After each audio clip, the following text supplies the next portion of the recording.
Assalamualaikum warahmatullahi wabarakatuh. Halo teman-teman, perkenalkan saya Nur Andreswari dari tim GLS SMP Negeri 2 Sindang, Kabupaten Indramayu. Pada kesempatan kali ini, saya akan membawakan sebuah legenda yang berasal dari Provinsi Sumatera Barat. Kisah ini merupakan kisah yang diwariskan secara turun-temurun dari generasi ke generasi, yang bahkan dipercaya benar adanya karena jejak fisiknya masih bisa ditemukan hingga saat ini. Maka dari itu, marilah kita simak bersama kisah yang syarat akan moral ini, yaitu Malin Kundang si anak tersayang. Di suatu pagi, di pantai air manis, Malin Kundang tertawa-tawa mengejar seekor ayam jantan yang berlari terbirit-birit karena ketakutan. Itu adalah kebiasaan Malin Kundang yang menurutnya menyenangkan. "Malin, tolong petikan buah kelapa yang sudah tua, nak," teriak Mande Rubiah, ibu Malin Kundang. "Terima kasih, Malin," ujar Mande Rubiah sembari menerima kelapa yang diberikan oleh Malin. "Ya, ibu." Dengan segera, Malin pergi menuju sebatang pohon kelapa yang berada di samping rumahnya. Dengan lihai, ia memanjat pohon kelapa tersebut dan memetik sebuah kelapa yang ibunya pinta.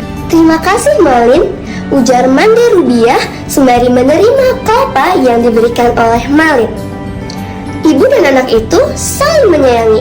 Mereka hanya tinggal berdua karena ayah dari Malin Kundang telah meninggal dunia saat melaut mencari ikan. Pantai air manis tempat Malin Kundang dan Mande Rubiah tinggal itu biasanya dijadikan tempat singgah kapal para saudagar. Seperti pada hari itu, ada sebuah kapal dagang besar yang datang. Sekoci diturunkan, para awak kapal merapat ke pesisir. Nahkoda berjalan paling depan. "Selamat datang, Tuan," sapa Malin Kundang dengan hormat. "Terima kasih, nak. Siapa namamu?" tanya Nahkoda dengan penasaran. "Malin Kundang, Tuan," jawab Malin Kundang. Nahkoda terkesan kepada Malin Kundang. Dia ingin mengangkat Malin Kundang sebagai anaknya karena ia tak memiliki anak. "Dia anak saya satu-satunya, Tuan. Berat rasanya kalau saya harus berpisah dengannya," tutur Mande Rubiah. "Dia akan kulatih menjadi pelaut yang tangguh, pedagang yang jujur," hibur Nahkoda. "Kumohon ibu, izinkan aku. Aku ingin menjadi saudagar kaya agar hidup kita tak lagi susah," mohon Malin kepada ibunya.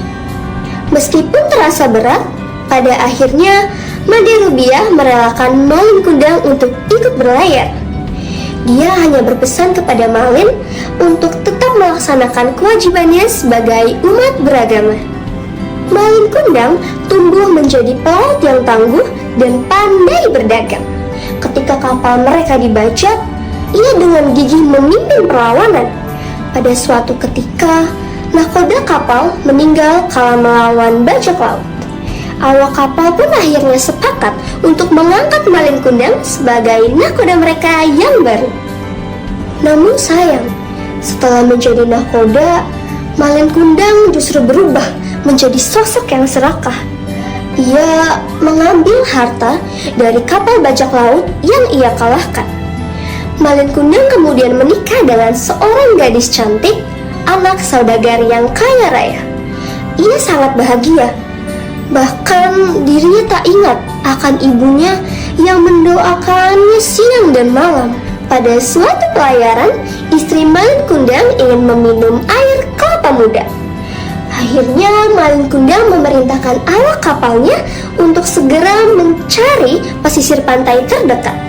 Ternyata pantai itu adalah pantai air manis, tempat di mana Mande Rubiah atau ibu Malin Kundang menantikan kehadiran anaknya. "Akhirnya kau datang, anakku.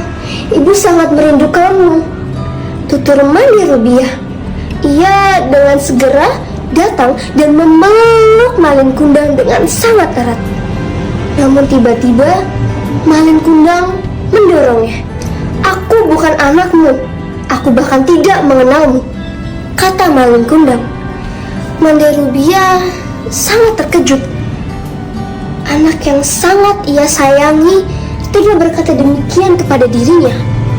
Istri Malin Kundang menatap tak senang kepada Mande Rubiah yang berjalan mendekati anaknya. Malin Kundang dengan tergesa-gesa mengajak istrinya dan para awak kapal untuk kembali berlayar. Mande Rubiah terduduk lemas di pesisir pantai. Dengan bercucuran air mata, ia mengangkat kedua tangannya dan menengadah ke langit.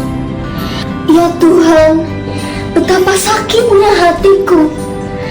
Anakku tega mencampakkanku. Ku kembalikan anakku kepadamu, wahai Sang Pencipta alam. Terserah apa yang akan menjadi kehendakmu. Suara Mande Rubiah bergetar seiring dengan tubuhnya yang gemetar. Tiba-tiba terdengar suara gemuruh yang menggelegar. Cuaca yang semula terang berubah menjadi gelap gulita. Orang-orang berlarian ke rumahnya masing-masing. Hanya Mande Rubiahlah yang tak beranjak dari pesisir pantai. Muncul ombak yang sangat kuat dan kapal bergoyang hebat. Tanpa disangka, sebuah petir yang sangat dahsyat menghantam kapal. Kapal itu hancur berkeping-keping. Seluruh awak kapal terlempar ke lautan dan terbawa ombak hingga ke tengah laut. Hanya Malin Kundanglah yang terseret ombak menuju pesisir pantai. Ombak beriak datang perlahan menyentuh kaki Mande Rubiah. Mande Rubiah melihat Malin Kundang tengah bersujud di kakinya. Suara riak ombak itu terdengar seperti suara Malin Kundang. Ampuni aku, Ibu! Ampuni aku! Mande Rubiah memeluk Malin Kundang yang telah membeku menjadi batu.